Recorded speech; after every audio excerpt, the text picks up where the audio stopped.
Yo, what's up sa inyo mga kadakdak? Ayan, meron na naman tayong panibagong vlog for today's video. And pupuntahan na po natin ang ating passenger.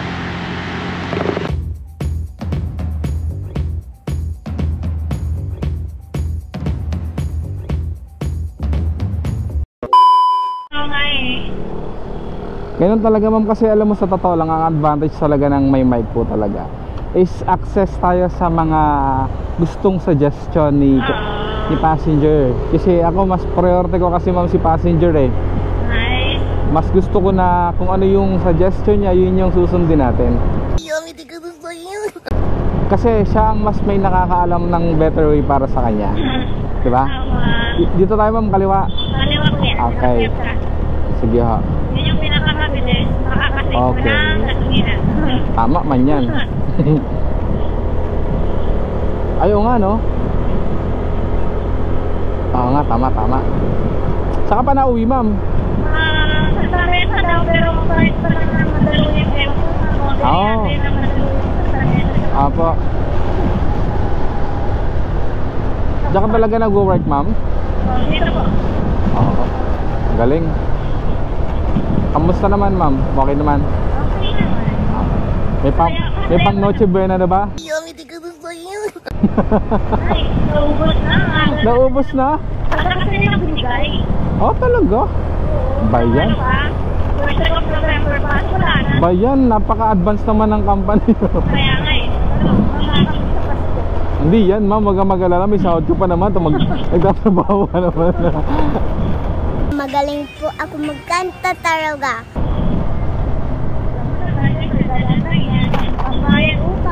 Oo, ganun talaga ang buhay mo eh. Ako nga, kaya nga rin ako nagtatrabaho para pambayad ng utang. Pare-pare sa ata tayo mga Pilipino ang ang adhikain. Magtrabaho para makabayad ng utang. Hindi para makapag-ipon. Pero ma'am, bakit move it? Ano ba? Bakit move it? Alin? Yung napili niyong i-apps. Mabilis siyang mag-accept. Okay. Sa bagay, tama ka dun ma'am.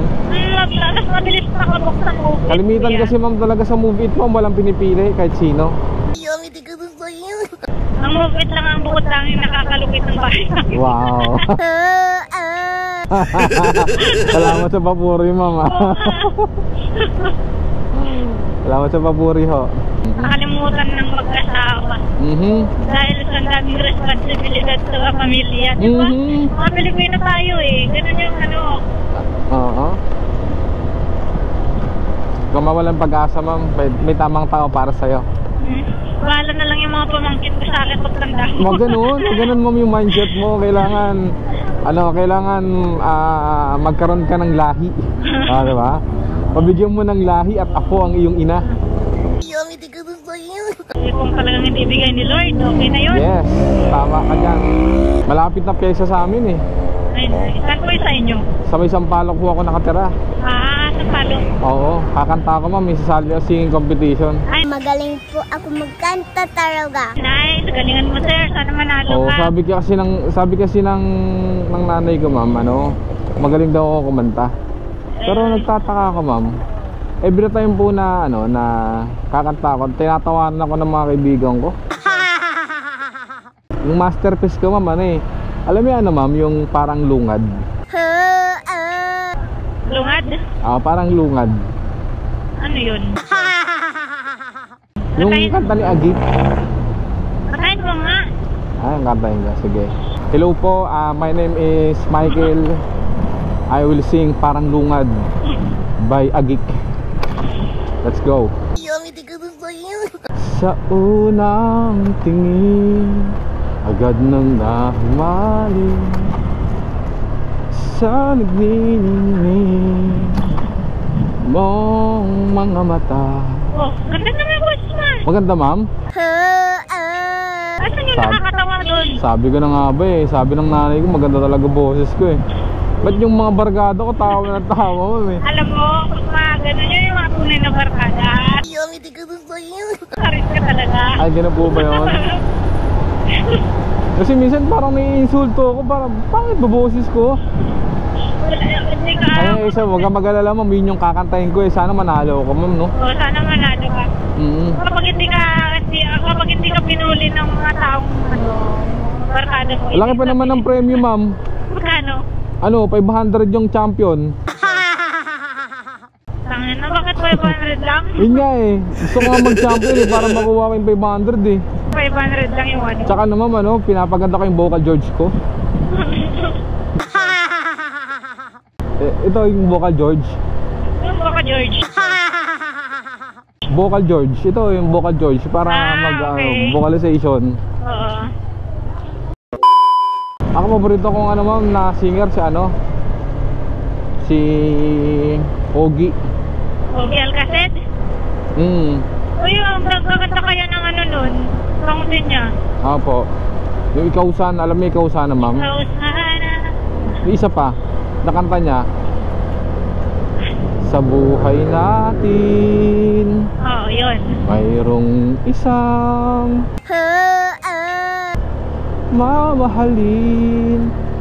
Diba? Vocal George yun ma'am. Pag pinapractice ko yung vocal George ko, ganun yung nangyari. Gumaganda lalo yung boses ko. Akala ko sa April Berrino ang sasabihin mo eh. Yung paborito ko? Oo. Di, paborito ko rin yung ma'am. Pero ang kinakanta ko sa kanta ni April Boy Regino, yung Kastilyong Buhangin. Diba alam mo yung ma'am, yung kinanta ni April Boy Regino na Kastilyong Buhangin? Naririnig ko pero di ko na masyadong matandaan. Kantahin ko yung ano, parang lungad. Tapos kantahin ko yung ano, favorite mo talaga yung lungad na yun ha? Apo, parang lungad. Parang lungad. Oh yeah, may oh yun eh. Kaya kina oh yeah, dadalhin sa parang lungad. Anong lungad? What is lungad? Lungad sa bata ma'am. Diba pag nasobrahan sa gatas, nilulungad. Ay lumungad, ganon. Nag-burp ng white. Yes, opo, tapos may kasamang gatas. Lungad pala yun. Opo, parang lungad. Kanta ni Agik. Dire-diretso ka lang kuya, huwag ka nang lilikwa hanggang Sige, makita ma'am. mo yung M. Louisier. Yan, M. Louisier na yan. Ayan. Salamat ma'am. Sana na-enjoy mo yung ating usapan. Sana kahit paano napasaya kita. Oo nga naman. Yeah. Pero ma'am, nagbablog ka kasi ako ngayon eh. Okay lang bang isama kita sa vlog ko? Ay, salamat. Ito na, naka-play na tayo sa vlog kanina. Panoorin mo na lang. Basta add mo na lang ako, ano, Kadakdak Television sa Facebook page. Bukas ko to upload. Thank you.